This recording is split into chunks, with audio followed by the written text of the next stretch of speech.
What's happening, people? Welcome to Music Monday.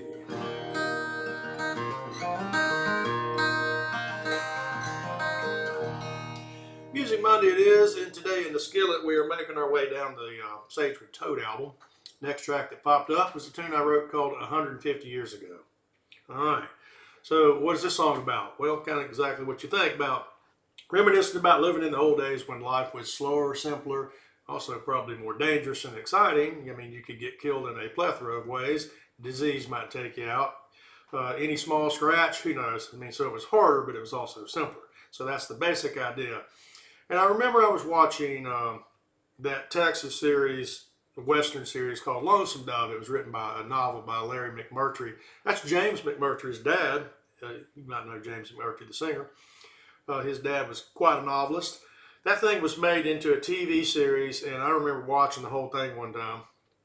And there was this scene in there where Gus, which was one of the Texas Rangers, that was Robert Duvall, I think, played that part. He had a girlfriend or a girl he would see that was a saloon worker. And every time he'd come past through town, he'd ask her to marry, and she'd say no. And she said, Gus, you know, every time I tell you no, I can see the relief written on your face, which I thought was just funny. He didn't want to settle down. He was just giving her lip service. So that whole first verse came from that scene in Lonesome Dove when she would tell him no, and she could notice the relief written on his face every time she'd say no. Second verse. All right, that's about Leo. Leo lived in Hilton Head. I've known Leo forever, and he was from Allentown, Pennsylvania. He was back home this winter. He called me on the phone, and we'd had a huge snowstorm on the whole eastern seaboard. Brevard got a lot up there around Allentown. Philly got like 3 feet. And that's where the 3 feet of snow had given him a case of cabin fever. Says, yeah, I can't get out. We've been stuck in here for like 3 or 4 weeks. We can't go anywhere. Here again, we were talking about the same thing about how, man, life's crazy. The pace of everything's so quick, you know. So it'd been nicer just to have it slower where all you had to do was get up and worry about having your crops in for the winter and your roof over your head, food on the table, and that's all you had to really worry about. Last verse is kind of about living in Western North Carolina, the Cherokee land where I grew up, and how there are 4 distinct seasons there. If you've ever been up in that area, there really are. And the role and mystery of the Blue Ridge and Smoky Mountains, how they just kind of, they're mysterious looking and they're old. And here again, back to the whole premise of just trying to get back to a slower pace in the old ways that we used to enjoy so much. All right, this song has some guest musicians on it. First thing is David Ragsdale, who's the violin player in Kansas. We'd played several shows with Kansas. I don't remember where we ran into David. But we got him to come. This was before Trisman joined the band, so we didn't have a fiddle player in the band yet. So David came down to Capricorn when we were cutting this. He brought a cello, a viola, and a violin, and he charted out and wrote this string section in that bridge in the middle of this song. Played 3 or 4 parts, doubled the violin. It sounds like a symphony play in the middle part, but he played all of them. He individually, he'd do a part, roll it back, do the other part, roll it back, do the other part. Next thing you know, you had a whole string section in there, which really we were just going to put violin on it. It was David's idea to go ahead and really make it sound like an orchestra.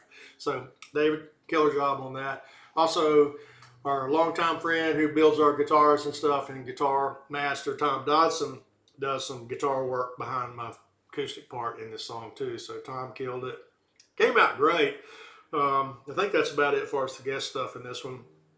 For you guitar players, first of all, you got to get into drop D. Here's another little tidbit about this one. I actually played this with banjo picks on my fingers on the acoustic, which I do every now and then. So you drop both of these to D, you put a capo on the 1st fret. So this song is in D sharp. And I wanted a D sharp so I could get it, sing the vocal just a little bit louder with it up a half step than being down. So that's why I did it. Put these banjo picks on there and you can play a roll on when you're tuned like this with that D down. You can kind of mimic banjo rolls.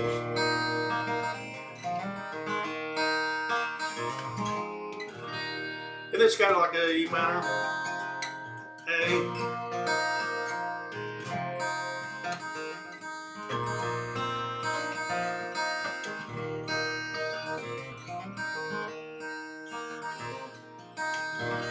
Cool little picking parts. I like doing it on the bridges of C down to an A7, which would be sharp. And you just walk it up. So again, this has got a lot of picking in it. Guitar players, if you want to know how to play these, join my Patreon membership. Chime in, tell me what you want to learn. I can do a video, or we can do Zoom, or anything to I could actually show you how to do it when I got more time to do it. So that's what we got in the skillet today for Music Monday, a very cool tune called 150 Years Ago.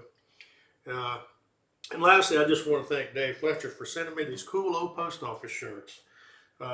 Old Post Office was a wonderful venue. We played in Hilton Head, and Dave ran, I don't know where he found these, but he sent me a couple of them. So, Dave, thanks. I'm sporting one today in this red Old Post Office Hilton Head. And if you were ever there, around there in the early 90s, you know what I'm talking about. It was a magical time.